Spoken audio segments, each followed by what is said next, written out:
You're watching the Goddess Channel, sacred sexuality for the 21st century.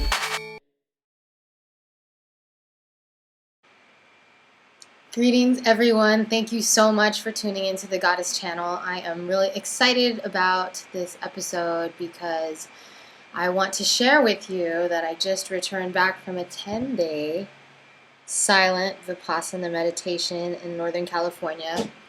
I went to Kelseyville because the closest retreat center is Joshua Tree, and they actually have a really long waiting list until October, so I was not able to wait that long. I was kind of anxious to reboot and reprogram my mind, so I went to Kelseyville, which is about 2 hours north of San Francisco, and there was a lot of fear for me in going and taking the plunge into this 10-day journey of silence.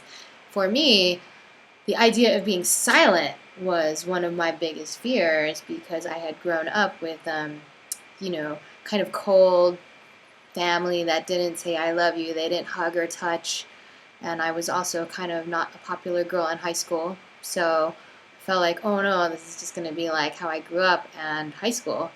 And actually, the silent part was not the hard part. It was actually the rigorous meditation schedule that I found was probably the most difficult part. You basically wake up at 4:30 in the morning and you meditate pretty much all day in hour increments until 9 p.m.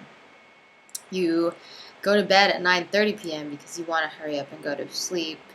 Not only are you exhausted, but there's nothing to do to stay up because you can't talk to other people in the retreat. You're not allowed to talk to anybody. You're not allowed to write, journal, read, play the guitar, or watch TV or anything like that. So you find that all that there is to do is to just relax, finally lay down, finally, because you're sitting and meditating most of the day on meditation cushions.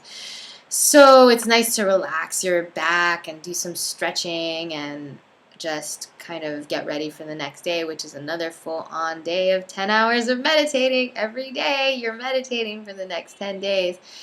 And that's pretty much what makes the journey so difficult for most people. It's mostly the longest that most people have ever sat in meditation for that long, uninterrupted. It's the longest people are without their emails, without their phones, without whatever comforts that you have. You strip away all of those comforts and you find out basically who are you really? What are the problems? What are the roots of your problems? How do you take care of yourself? What is the cause of your suffering? And just really analyzing your body and your mind-body-spirit connection. And when I say spirit, I just talk about that balance because there is no talk of God, Goddess, or the Creator in Vipassana.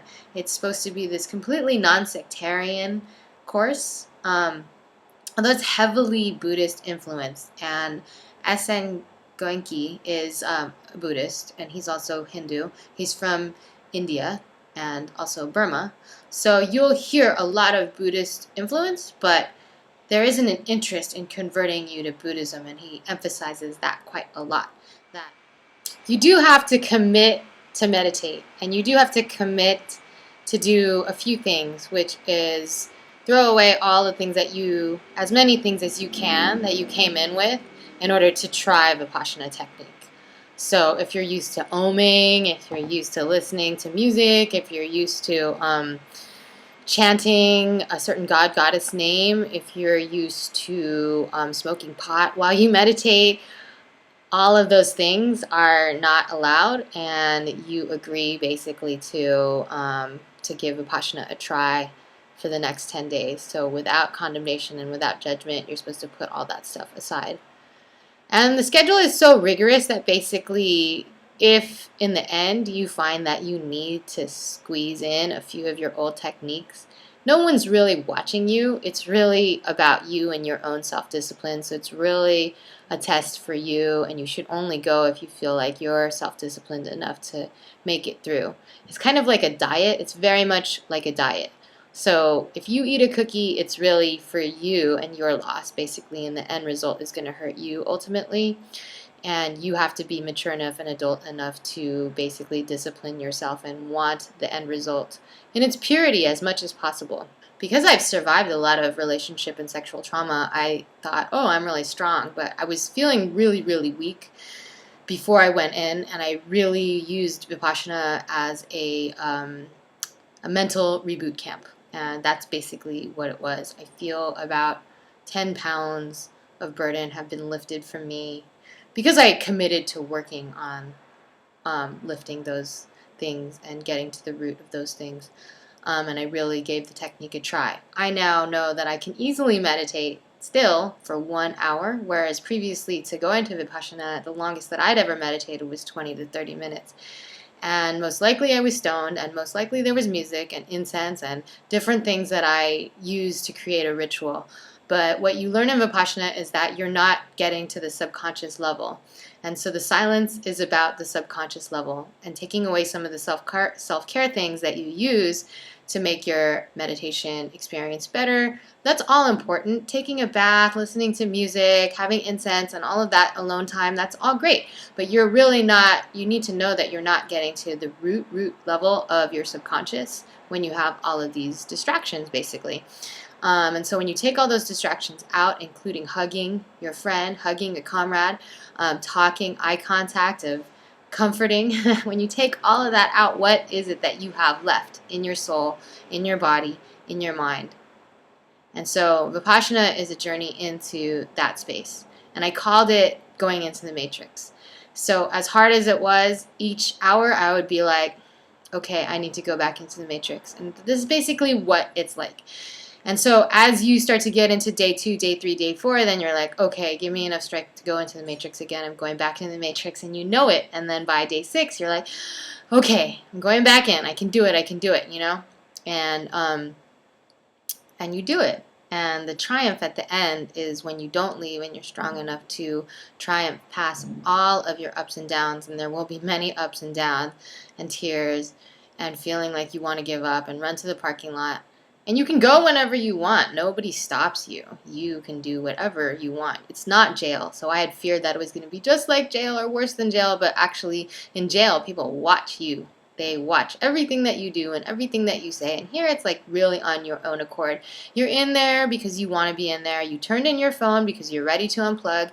You turned off your Facebook. You totally agree to do this. And that's the journey that you agree to take.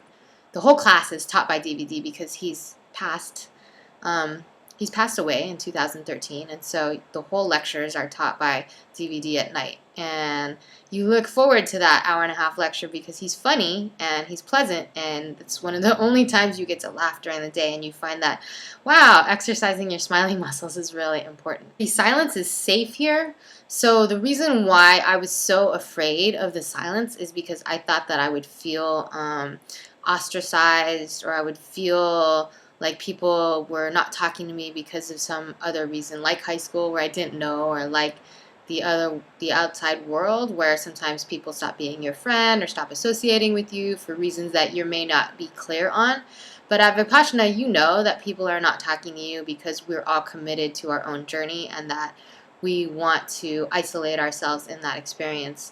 And so you know why they're not talking to you, so there's no mystery there. So that wasn't hard for me, and actually I had the skills because of how I was raised and because of how I went to high school and because of how I operate and move in the world, that I'm actually very capable of cohabitating, co-eating, eating at a restaurant alone, going to places alone all the time, driving alone. I'm very used to that. I have the skills to not depend on socialization to make me feel okay. On day 9, when you are allowed to talk, I did have some social time with the other women that were on our dorm block. But then I excused myself and I went up to the trails where we were allowed to have a little bit of exercise, and I was just like, ha, ha, just like screaming and singing, you know, just letting out all of my vocalizations to the trees, to the wilderness. That was something that I did for a good 20 minutes. That was really important for me. It's important for me to make noise, to vocally express myself. So that was a huge lesson for me, that the talking wasn't as important as all around just being able to vocally express myself. So for me, singing is healing. And so when I'm feeling blue or down or depressed, I sing. I sing almost every day, either with my guitar or sing to my music online. Singing for me is a form of healing, and when I sing and perform in front of audiences, I feel that I'm creating a healing environment for them. When I sing and heal with my bowls with my clients, I feel like we're both healing simultaneously. So vocal sounding, singing, all of that is very, very important to me. And that being silent for 10 days really, really helped me to see that.